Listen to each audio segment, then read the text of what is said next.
日本人の方も一つ3人で。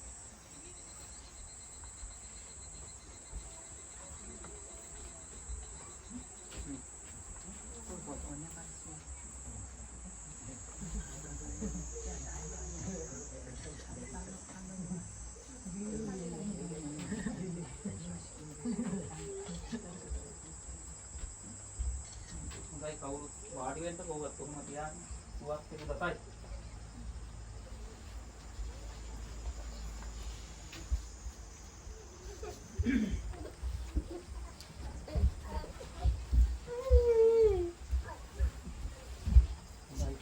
साधना दे और एक नमस्कार नमो तस् भगवतु अरहतु सम्मा सम्बुद्धस्स नमो तस् भगवतु अरहतु सम्मा सम्बुद्धस्स नमो तस् भगवतु अरहतु सम्मा सम्बुद्धस्स साधु साधु साधु कौरुत माकी वर्तते क्यांते मागे स्वामियो लोतुरा बुදුරජාණන් වහන්සේ අපගේ අනුකම්පාවෙන් මේ වැටි කලු පිළිගෙන අපගේ පුජේ සුගත සෙනසුනේහි වත්මතා වැඩ වාසය කරන තේක්වා අප කෙරෙහි අනුකම්පාවෙන් මේ ආරාධනාව ඉවසා වදාරන තේක්වා සාදු සාදු සාදු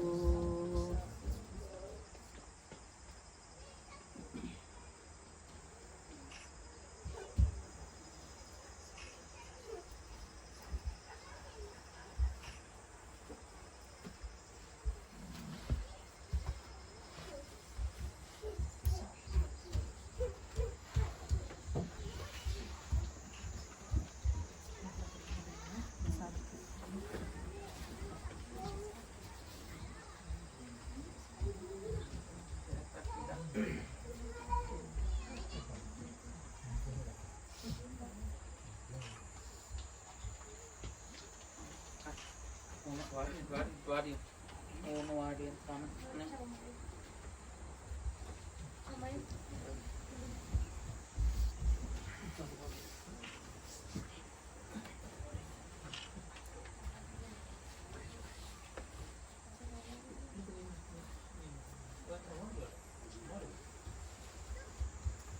साधुनादයක් පවත්වන්න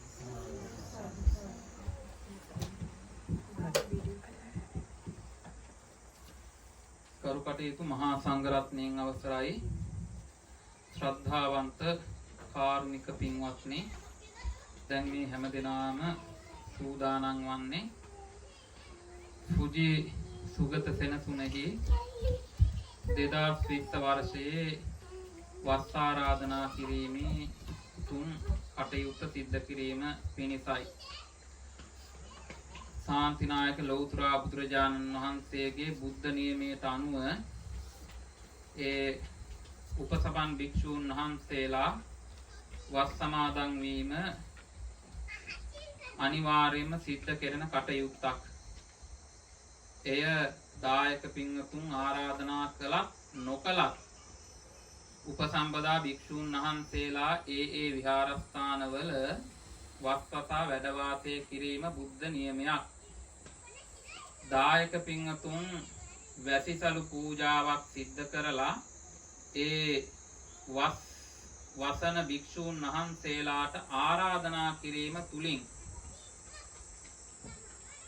මේ වස් විසීමේ විනය කර්මයට දායකත්වයේ දක්වලා විශාල කුසල සම්භාරයක් රැස් කර ගන්නට අවස්ථාවක් උදා වෙනවා. මුලින්ම වැසිසලු පූජාව සිද්ධ කරලා තිබෙන්නේ විසාකා මහෝපාසිකාව. එදා ඉඳන් මේ දක්වා නොකඩවාම වැසිසලු පූජා කරලා මේ ආරාධනාවන් සිද්ධ කෙරීගෙන එනවා. ඉතින් ඒ අනුව අද දවසේ පුජි සුගත සෙනසුනේදී මේ පින්වත් හැම දෙනාම එකට එකතු වෙලා මේ වස් ආරාධනා කිරීම සිද්ධ කරනවා. ඉතින් මේ වස් ආරාධනාව තනියෙන් කරන්න පුළුවන් එකක් නෙවෙයි. ඉතින් ඒ නිසා මෙහි ප්‍රධාන දායකත්වයේ පිරිසක් ලබා ගත්තත් ඒ අයට හිතවත් අනිකුත් හැම දෙනාමත් ඒකරාශී කරගෙන විහාරස්ථානයට යන එන දායකකාරකාදී පින්වත් හැම දෙනාමත් සම්බන්ධ කරගෙන තමයි මේ කටයුත්ත සිද්ධ කරන්නේ. ඉතින් ඒ නිසා අද දවසේ මේ උතුම් වස් ආරාධනා කිරීමේ පින්කම සිද්ධ කිරීමට සූදානම් වන්නේ ටෝකියෝ අදචිකු පදිංචි වෙලා ඉන්න අපේ දිනේෂ් මහත්මයා, ලසන්ති මහත්මනිය ඇතුළු ඒ පින්වත් පිරිසගේ ප්‍රධාන දායකත්වයෙන් ඒ පින්වත් පිරිසත් එක්ක නිතර පින්දහම් කටයුතු වල නිරත වෙලා ඉන්න මේ කල්යාණ මිත්‍රයන් ඇතුළුව අපේ පුජි සුගත සෙනසුනට නිතර පැමිණෙන දායකත්වයේ දක්වන ජපන් ජාතික පින්වතුනුත් අපේ ශ්‍රී ලාංකික පින්වතුනුත් එකතු වෙලා මේ වස් ආරාධනාව සිද්ධ කරනවා. ඉතින් මොන හේතුවක්ද කියන්න දන්නේ නැහැ. මේ අවස්ථාවේදී එයක් සිහිපත් නොකරත් බෑ. ඉතින් අදත් මේ වස් ආරාධනා පින්කමේ වැඩි මුහුණු ප්‍රමාණයක් තියෙන්නේ දුර පළාත් වලින් ආව ඇත්තන්ගේ. ඉතින් පුජි වලින් සම්බන්ධ වෙලා ඉන්න අපේ තලගල මහත්මයා, ඒ මහත්මනිය දෙපළ පුජිනොමිය වලින් අපේ සමීර මහත්මයා, මහත්මනී එරංග මහත්මයා ඇතුළු පිරිස සම්බන්ධ වෙලා ඉන්නවා.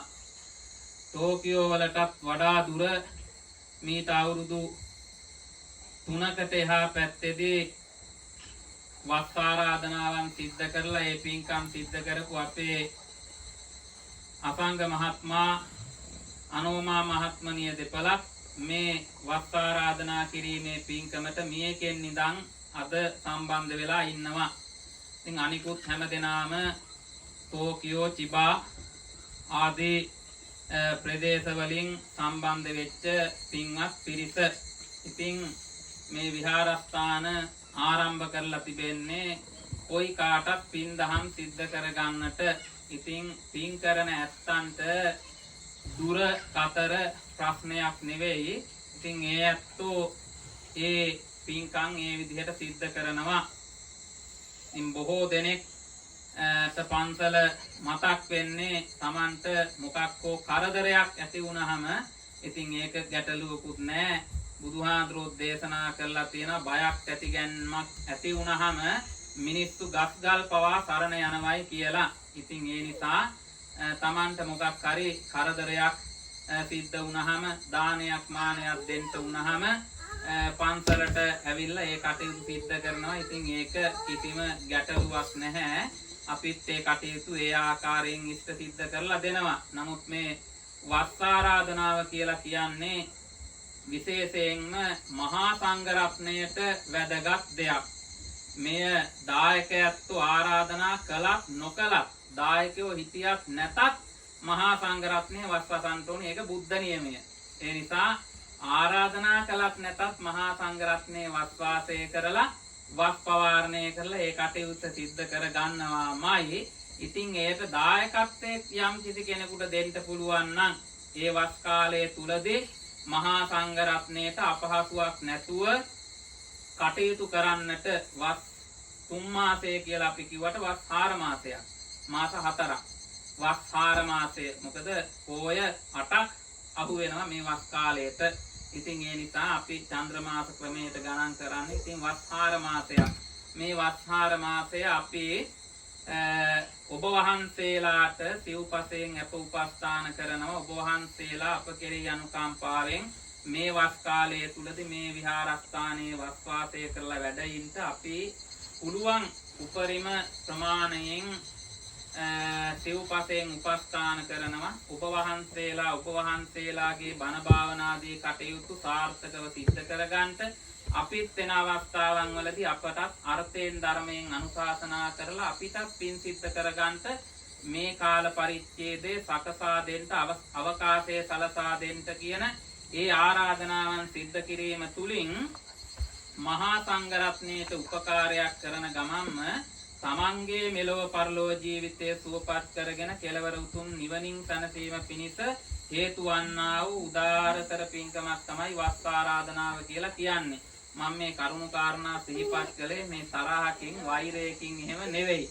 ඉතින් මේ දැනගත යුතු දේවල් දැනගත යුතු නිසා සිහිපත් කළ යුතු නිසා සිහිපත් කළේ. ඉතින් අර නිතර දකින කුකුලගේ කර්මලෙත් සුදුයි කියන්න වාගේ පන්තල ළඟපාත තියෙන හින්දා අගයක් නැද්ද කියන්න දන්නෙත් නෑනේ නේද?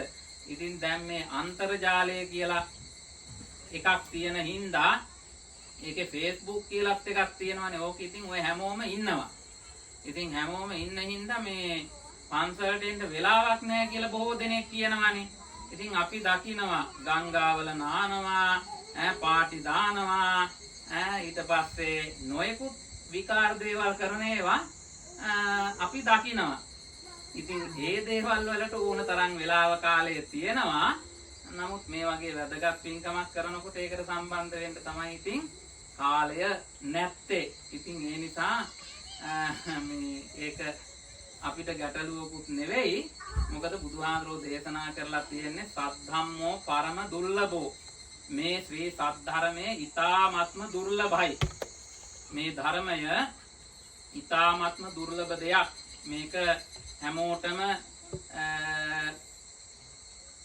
අහන්ට දකින්ට පිළිපදින්ට අවස්ථාව සැලසෙන්නේ නැහැ. මේ ධර්මයෙන් ප්‍රයෝජන ගන්නේ බොහෝමත්ම සුළු පිරිසක්. බුදුහාමුදුරුවෝ හම්බෙච්ච බොහෝ දෙනෙක් ඇත්තද එහෙමද හොඳයි කියලා මග ඇරලා ගියපු අය ඕන තරම් ඉන්නවා නේද? බුදුහාමුදුරුවෝ බුද්ධත්වයට පත් වෙලා ඉස්සර වෙලාම පස්වග මහණුන්ට ධර්ම දේශනා කරන්ට කියලා වැඩම කරනකොට උපක කියන ආජීවකයා මුණ ගැහෙනවානේ. උපක ආජීවකයා අහන බුදුහාමුදුරන්ගෙන් ඔබ වහන්සේ කවුද? කින්දමන්ද කියලා. එතකොට තමයි බුදුහාමුදුරෝ දේශනා කරන්නේ ඔබ වහන්සේ මිනිස්සෙක්ද කියලා අහනවා, අමනුස්සයෙක්ද කියලා අහනවා, දෙවියෙක්ද අහනවා, බ්‍රහ්මයෙක්ද අහනවා. ඒවට බුදුහාමුදුරෝ උත්තර දෙනවා මම බ්‍රහ්මයෙකුත් නෙවෙයි, අමනුස්සයෙකුත් නෙවෙයි, දෙවියෙකුත් නෙවෙයි, මිනිස්සෙකුත් නෙවෙයි කියලා බුදුහාමුදුරෝ කියනවා. එහෙම දේශනා කරලා මම හරියට මේ අර මඩේ හැදිච්ච නෙළුමක් වගේ නේද වතුරේ මඩ ගෑවෙන්නේ නැතු උඩට ඇවිල්ලා පිපිලා ඉන්නවා වගේ මේ මිනිස්සු කාලේ ඉපදිලා මිනිස්සුන්ගේ තියෙන කෙලෙස් දුරු කරලා ඒ කෙලෙස් වලින් ඈත් වෙලා කෙලෙස් වල ගෑවෙන්නේ නැතුව පිපිලා තියෙන අර නෙළුම් මල වගේ තමයි මම කියලා බුදුහාඳුරෝ ගැන හඳුන්වලා දීමක් සිද්ධ කරනවා. ඉතින් උපකාජීවකයා ඒක අහගෙන ඉඳලා ඇත්තද එහෙමද? බොහොම හොඳයි කියලා ගියා. ආයි ජීවිතේට හම්බුනේ නැහැ බුදුහාමුදුරුවෝ. ඉතින් එහෙමයි දැන් සමහර ප්‍රාර්ථනා කරන බුදුන් දැක නිවන් දකින්න ලැබේවා කියලා නේද? ඉතින් බුදුන් දැක නිවන් දකින්න ලැබේවා කියලා ප්‍රාර්ථනා කරාට බුදුහාඳුරුවන්ගෙන් බණාව නිවන් දකින්න පුළුවන් කමක් ලැබෙන්නේ නැහැ. බුදුහාඳුරුවන්ට ගල් ගහපු අයත් හිටියා, බුදුහාඳුරුවන්ට ගල් පෙරලපු අයත් හිටියා, බුදුහාඳුරුවන්ට මඩ ගහපු අයත් හිටියා නේද? නිගන්ඨයන්ට ප්‍රත්‍යපහසුව ලැබෙන්නේ නැතුව යනකොට මොකද කරේ? අර මේ නගර සෝබනියකට සල්ලි දීලා මේ උදේට හවසට මිනිස්සු එන යන වෙලාවට පන්සලට යන්න කියලා මේ කියලා අන්තිමේටම බොරුවට බඩකුත් බැඳලා අන්තිමේටම මරලා පන්සල පිටිපස්සේ මල් ගොඩ යටම හැංගුවා. හංගලා බුදුහාඳුරන්ට චෝදනාත් කරා නේද? ඒ වෙලාවේ තමයි ආනන්ද හාමුදුරුවෝ කියන්නේ ස්වාමීනි මේ නගරේ ඉන්න නැතුව අපි වෙන නගරයකට යන් කියලා කිව්වේ. එතකොට බුදුහාඳුරෝ කියන්නේ ඉතින් අපි වෙන නගරයකට ගිහලා ඒ නගරේ කට්ටියත් මේ විදිහට දොස් කිව්වොත් වෙන කොහාටද යන්නේ කියලා. ওই විදිහට ගම්මාරු කරගෙන ගියොත් එහෙම අපිට වෙන යන්න තැනක් නැහැ. ඒ නිසා අපි මෙහෙම ඉමු කියලා. ඉතින් ඒ වගේ බුදුහාමුදුරුවන්ටත් දෝෂාරෝපණ තිබුණා, නොයෙකුත් විදිහේ ගැරහීම් තිබුණා. ඉතින් බුදුහාමුදුරුවෝ හම්බුණයි කියලාවත් එහෙම හැමෝටම නිවන් දකින්න බෑ. ඉතින් ඒ නිසා බුදුහාමුදුරුවන්ගේ ධර්මය හැමෝටම අහන්ත පිළිගන්ට, ඒ ධර්මයේ පිහිට සැනසුම ලබා ගන්නට අවස්ථාවක් සැලසෙන්නේ නැහැ. ඉතින් මේවා දුර්ලභයි කියලා දේශනා කළේ ඒකයි. ඉතින් ඒ නිසා මේ ඇත්තෝ අද සතුටු වන්න ඕනි. Tamanට ඒ දුර්ලභ පින්කමක් සිද්ධ කරගන්නට අවස්ථාවක් සැලසුණා කියලා සතුටු වෙන ගමනේ මේ ඇත්තෝ දැන් සකස් කරගන්නට යෙදුන මේ වැසිසලු සහිත මේ දැහැත් ගොටු මහා සංඝරත්නයට පිළිගන්වලා ආරාධනා කරන්ට මේ වස් කාලය තුල මේ විහාරස්ථානයේ මේ සෙනසුනේ වස් වාසය කරලා වැඩ ඉන්න හැටියට එන්ටපු ඉස්සරහට එක එක්කෙනා ඉන්න හාමුදුරුවෝ ළඟට හතර දෙනා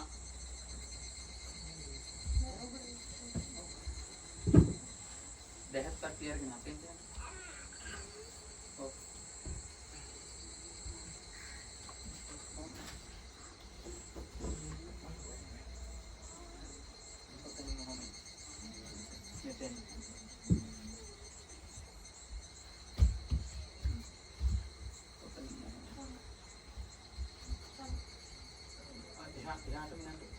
අයින ඉන්නක දෙන්න.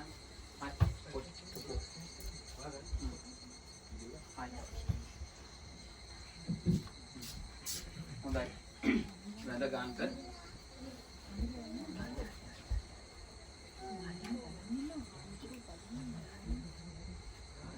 දැන් මේ විදිහට කියන්න ගෞරවනීය මහා සංඝරත්නයන් අවසරයි ඔබ වහන්සේලාට ගෞරවයෙන් අපි නමස්කාර කරනවා. අපේ නමස්කාරය පිළිගන්නා සේක්වා.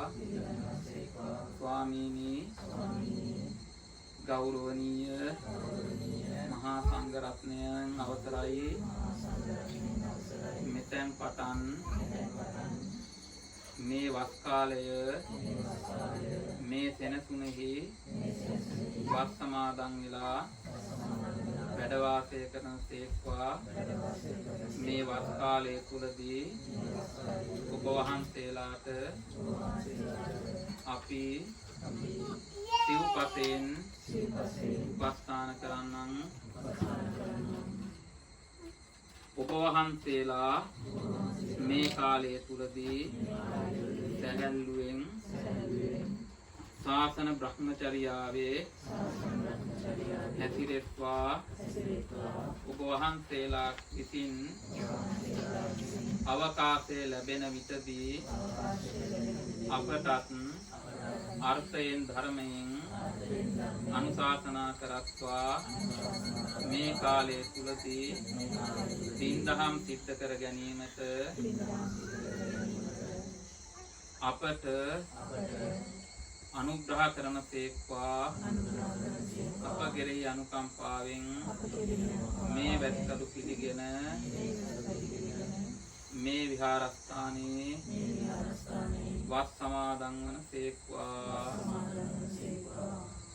කොකොනෝ සෝජදේ වංගුනි ආයතක දසයිතු ඊ ශෝකු ජූ යකුදේ ඔසෙවස්නා සොයුකොතෝ යුක්තයි. කොකොනෝ සෝජදේ වංගෝ සුබොස්තේ කුදසයි. කොනෝ සංකගේ සුපං ඊ ශෝකු ජූ යකුනෝ ඔකුසෙෝ ඉතසිමා වරේ වරෙනිමෝ අවරෙනියෝ මොත්තේ ඔසියෝ තොයිතේ කුදසයි. තොකුෝ සුමු ඉකායෝ අතායතේ කුදසයි. දෝකා යොරොසිකු ඔනෙගායි ඉතසිමා.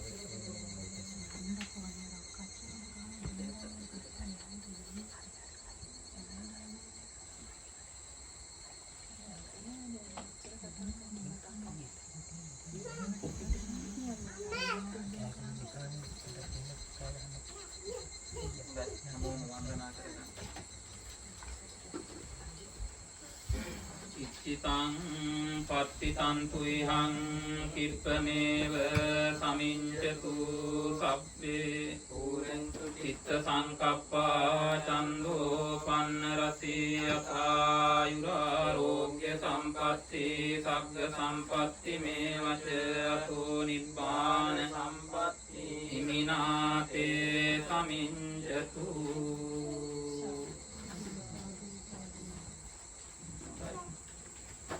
එහෙනම් දැන් පැහැල්ලුවෙන් ඉඳ ගන්නකො.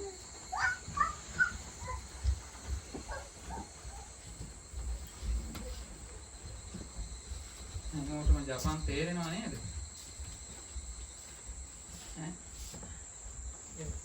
ඔව් ජපාන් වලින් චුට්ටක් අනුගාතනා කරාට කමක් නැහැ නේද? සිංහලෙන්මනේ ඔක්කොම අනුගාතනා කරේ ඒ නිසා.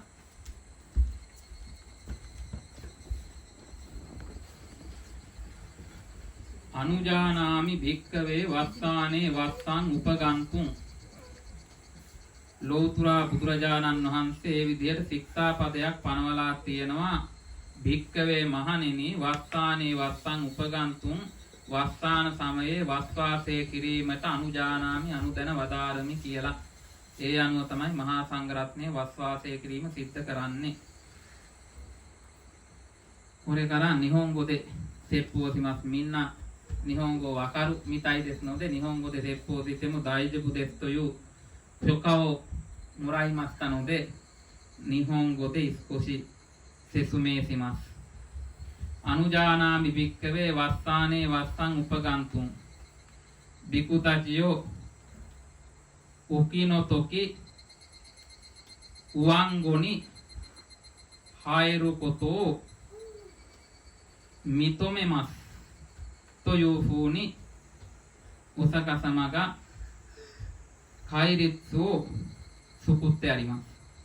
だからその戒律にのっとったビク会を受けたビクたちがウワンゴに入ることは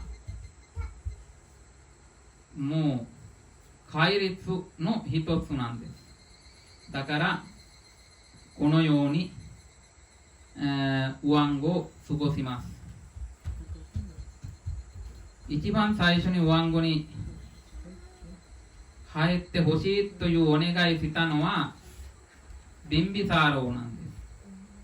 ビンビサーローが祇園精舎にお釈迦様がいらっしゃる時に祇園精舎に来てお釈迦様に礼拝して他の宗教の方々もこの浮きの時は一つのところに泊まって修行していますので、お坊様方もそのように浮きの時一つのお寺で過ごしてほしいと。そうするとその間は我々にもよくお寺に行ったり来たりして説法を聞くことができます。だからウワンゴに入ってほしいということをお釈迦様に、伝えたんですね。その時にお釈迦様はアヌジャーナミビックウェラージャーナンアヌワッティトンというふうなまた別な戒律を作りました。それはビクたちを王に従って生活することを認めますということなんです。王が言うことを聞いてくださいというふうに言いました。だから王に従うということは王が言ってる何でもかんでも聞くということではありません。まあそれぞれの国の決まりがあればその決まりを守ってくださいよという意味なんです。だからそれぞれの国々のルールを守ってくださいと、法律を守ってくださいということ。だからその時にはお釈迦様はそのビンビサーラ王が治めてたマガダ国に住んでましたので、マガダ国の中では修行者たちはみんなウワンゴの時はウワンゴに入って、ウワンゴというか浮きの時はウワンゴに入って過ごします。だから他の宗教の方々もそのようにやってますので、お坊様方もそれをやってくださいということですね。だからマガダ国の中ではそれを認めてたんです。でもマガダ国の以外の国々ではそれを守らなかったんですよ。だからそういうことがなかったので、だから他のところのお坊さんたちは浮きの時も歩いたり、説法をしたり、いろんな出来事が起こりました。その時はいろいろな人たちから文句言われたりね、雨の時お坊さんたちは、ビクたちね、仏教の僧侶は平気で虫を殺したり、新芽を踏んだり、殺したり、エッキインドリエパーニーというんですけど、一つのインドリアがある、六根じゃなくて一根の生命と言ってるんですよ、植物のことは。一根の生命を殺しながらビクたちが生活してますと、いろんな文句言い始めたんです。それを聞いたお釈迦様は次にアヌジャーナーミビッケウェワッサーネワッサンウパガントンというふうに、浮きの時はどの国にいても浮きの時はウアンゴに入りなさいというふうに、入ってくださいというふうに、新しい戒律を作ったんですね。そこからずっとお坊様方はこの浮きの時にウアンゴに入るということは、戒律として守り続けてきてます。だから2600年経った今でも、ね、浮きとか国によって変わってますけど、一応そういうことを気にしないで、この仏教でいう、浮きの期間4ヶ月ありますので、昔インドの数え方で、だからそれに合わせてどの国でも同じ時にワンコに入るということをやってるんです。テーラワーダの国々のお坊様方は。その時それを守ってお坊さんたちが生活してるんですけど、時々托発にして行って帰ってくるお坊さんたちは雨で濡れて大変なんです。だから衣を乾かすこともできなくて困ってる時に、ヴィサーカ夫人がお釈迦様にこのように言います。イッチャーマハンバンテサンガスヤーワジーワンワッシカサーティカンダートン世尊よ、私の心の中にこのような考えが生まれました。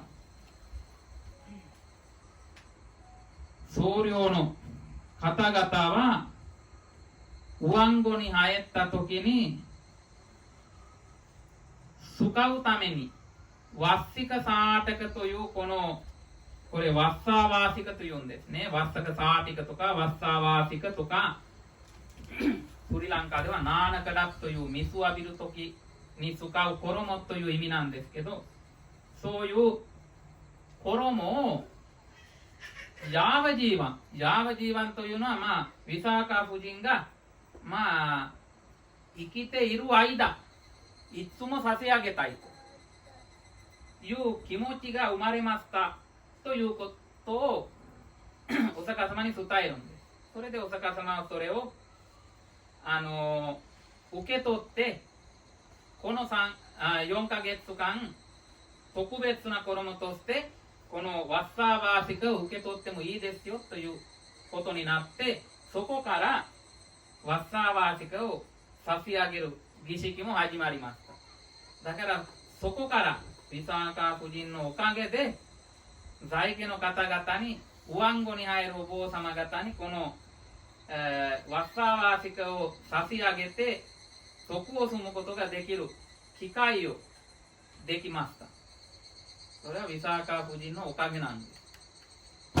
それでお釈迦様はな、ビッカベワッサンなウパガンタッバンヨーナウパガッチェヤアパティドゥッカタス。ビクたちよ、浮きの時ウアンゴに入らなかったビクたちにドッカターパッティというなんと言うんですかね、ドッカターパって開門の言葉なんですけど、そのアーパッティというのは悪ではないんですけど間違えたことですね。だから間違えたことがやるとそれに罰を与えるんですね。だからドッカターパッティという間違えたことをしたことになるんです。後でなんかみんな調べてみてください。ドッカターパッティってどういうことですかってね。ちょっと難しい用語なんですけど、だからそのようにウワンゴに入らなかったらドッカターパッティというお釈迦様の決まりをお釈迦様の命令を守らなかったことになる。お釈迦様の言うことを聞かなかったお坊さんになるというふうなことを、決めたんです。それでなビッケウェアセーサーニケーナワッサンウパガンタッバンヨウパガッチェイヤアーパッティドゥッカタスセーナーサナというのはこの富士姿セーナーサナというんですね。パーリ語ではここの名前はセーナーサナ。アセーナーサナというのはセーナーサナじゃない。セーナーサナという言葉は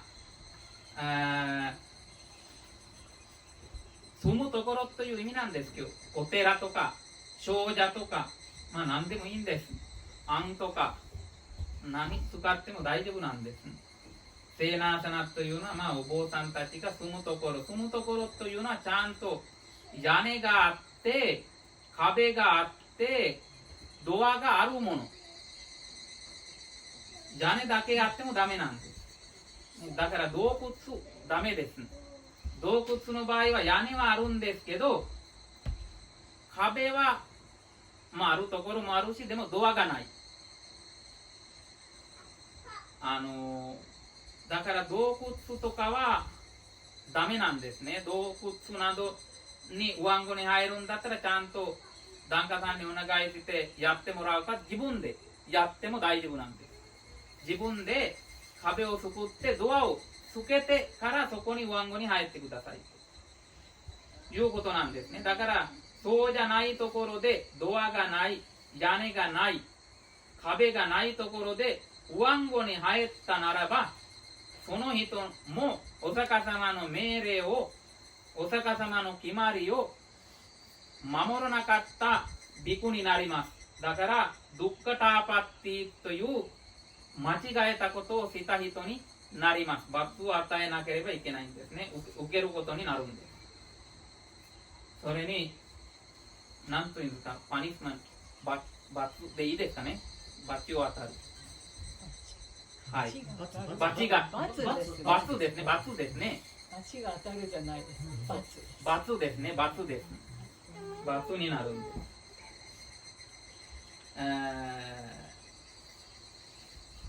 そのドッカターパッティという罰なんですね。それにはいろいろ階段の中に入って儀式を行ってまたきれいにしなければいけないんですね。きれいになるためにはやるべきこともいろいろあるんです。だからそういう、ことになるんですね。だからお釈迦様の決まりなんです。このウワンゴに入るということは。だからウワンゴにお坊様方が入るときに檀家さんはこのように水浴び用の衣と、この葉っぱは伝統的なやり方ですのでね、スリランカではどんな吉祥のことにもこの葉っぱを使うんですね。吉祥じゃない時にはこの葉っぱを裏向きにして使うんです。お葬式とかの時は裏向きですね。おめでたい時には上向きで使います。だからこれはあってもなくても別に何の問題もありません。これはなかったってちゃんと正しくウワンゴ入りの法要をやらなかったとかね、そういうことは何もありません。必要なのはこの衣だけなんですね。その衣を差し上げて上顎に入ってくださいとお願いすることによってたくさん徳を積むことができるということなんですね。だから昔から伝統的にこのようにお願いするんです。お願いする時にも今ここにお坊さん4人上顎に入りますので、この4人のお坊様方にこの3ヶ月の間必要なものはこの4つの箱の中にいろいろ入ってるんです。品物はこれを最初に見た時にはびっくりしたんですけど、もう二度と今日お願いするだけでまた来ないかなと思ったんですね。上顎は開けるまで必要なものは一気で差し上げましたので、たまに来て面倒見なくてもいいんじゃないかなというふうに思って、こんなたくさんのものを捨ててたんじゃないかなというふうに思ったんですけど、そうではないというふうに言いました。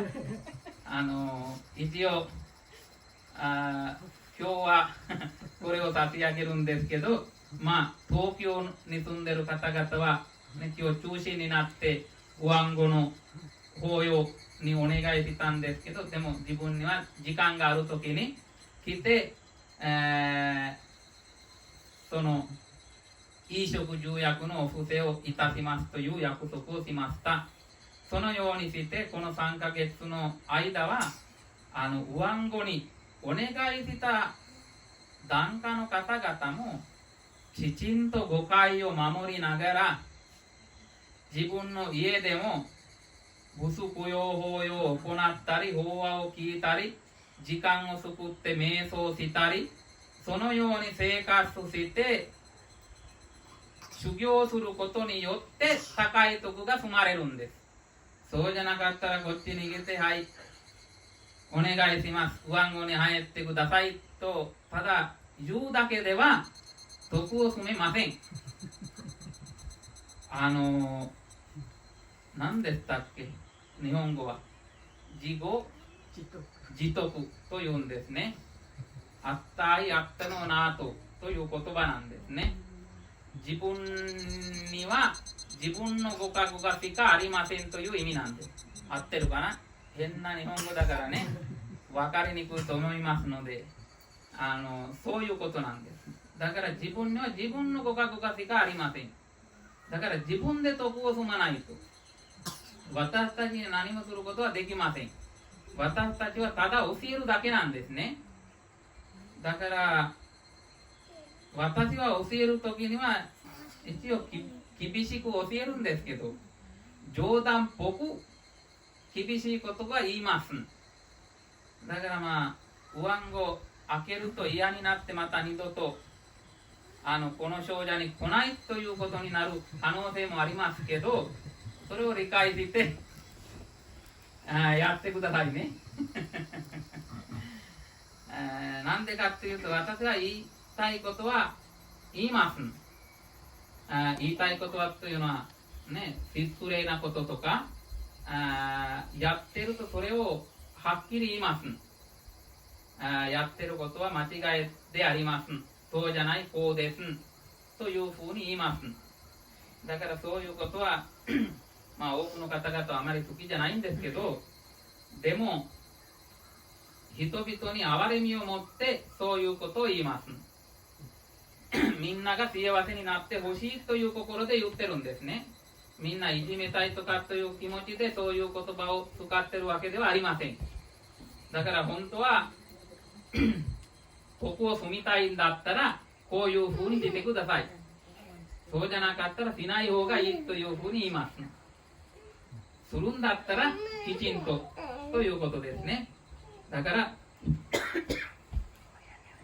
そのように自分の、たくさんものを差し上げたって孤独になるわけじゃありません。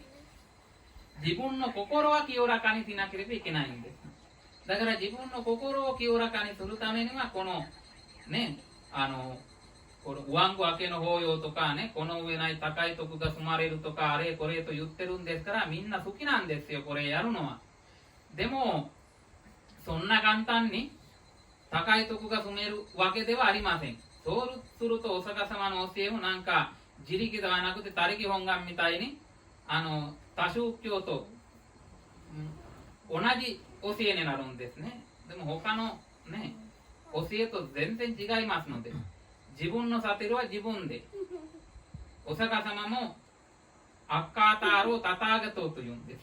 お釈迦様はただ道を教えるだけなんです。その道を歩むことは自分の仕事です。その教えた道を自分でちゃんと歩むんだったら幸せになれるんですよって。ただお灸をあげても拝んでも、お布施をしても、自分は幸せになるということではないんですね。その時には自分の心の中には貪嗔痴というのはローブドーサモーハというんですね。そのローブドーサモーハが貪嗔痴が生まれないように心を清らかにして活動すること、それは高い徳が生まれる原因なんですね。だからたくさんのものを伏せするときも自分の心を清らかにして、この3ヶ月の間は私たちも三戒五戒をきちんと守りながら仏供養法要を行って瞑想したり法話を聞いたり過ごしますと決意して精進を持ってやってください。そうすると高い徳が生まれますね。いつも遠いですので月に何回もお寺に来るということはできないですね。それは正直言うとできるわけじゃないんですね。仕事しながらやってますので毎日来れるわけじゃないんですね。近くの方だったら去年はサミーラさんとかね、すぐ近くですのでもう5、6キロ離れたところでいましたので住んでましたのでもう毎日お寺に来てました。それは近くの方だったらそうやってできるんですね。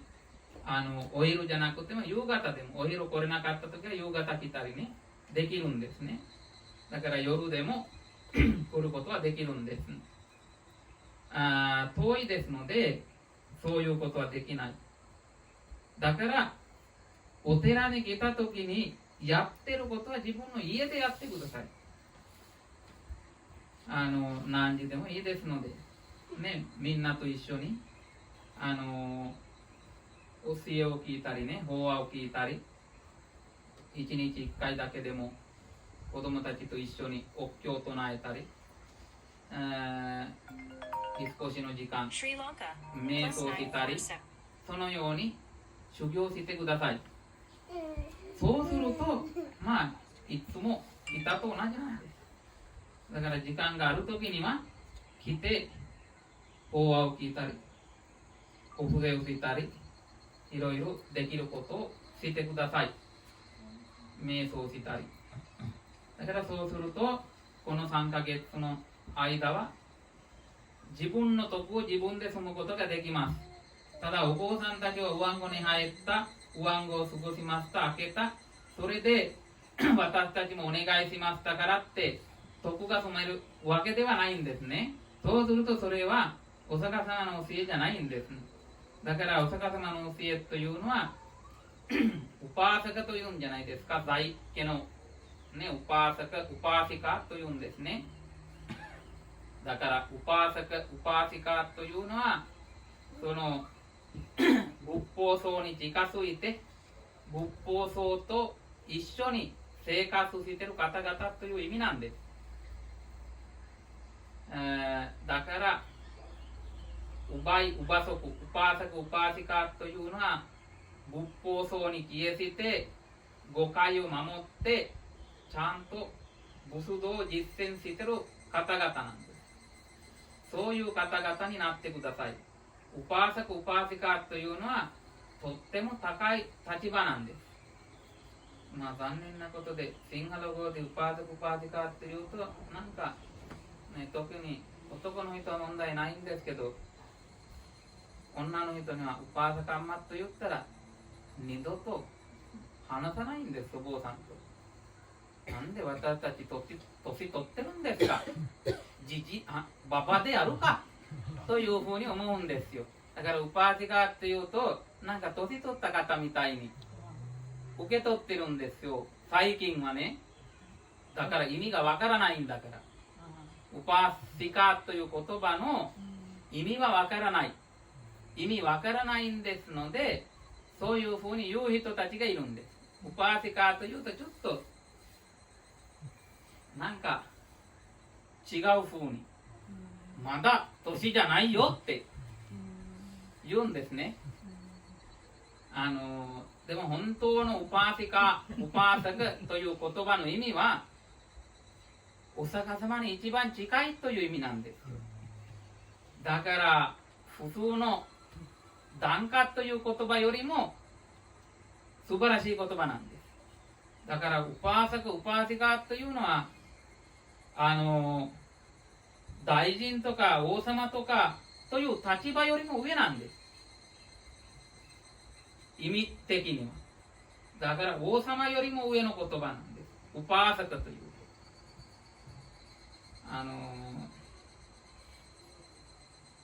名前が出てこないんですけど、チャッタパーニーという馬族がいたんです、お釈迦様の時代にね。チャッタパーニーというのは手で傘を持ってるんです。いつもどこに行っても傘を持って行ってますので、その人の名前はチャッタパーニーというんです。馬族だったんですね。ある時に王様がお寺に来る時にお釈迦様の前でその馬族が座ってました。今の人だったら王様が来るとお坊さん、それからお釈迦様いても全然関係ないんです、立ちます。それは王様じゃなくても大臣来ても同じなんです。大臣来てもお坊さんいてもみんなすぐ大臣が来る、大統領が来るって立つんですね。それは仏法僧に対して失礼なことなんです、そうやってやるというの。だからこのチャッタパーニはウパ族なんです、ウパーサク。だから王様来ても立たなかったんです、お釈迦様の前ですので。王様の王様はお釈迦様です、ダンマラージュ。だから私は立つとお釈迦様の失礼です、それは。だから立ちませんと黙って座ってました。王様もそれを見てちょっと怒って、コウサラ王様はねちょっと違うんですよ、ビンビサーローとかと違って知恵がちょっと足りなかったんですね。コウサラサンユッタというサンユッタニカヤの中にはたくさんコウサラ王のために説いた教えがたくさんありますけど、ジョルカにもならなかったんですよ。悟ってないんです。知恵が足りなかったんですね。よくお釈迦様の世話をしてた人なんですけど、でもだからちょっとこの人は私来る時に立たなかったということを心に残ったんです。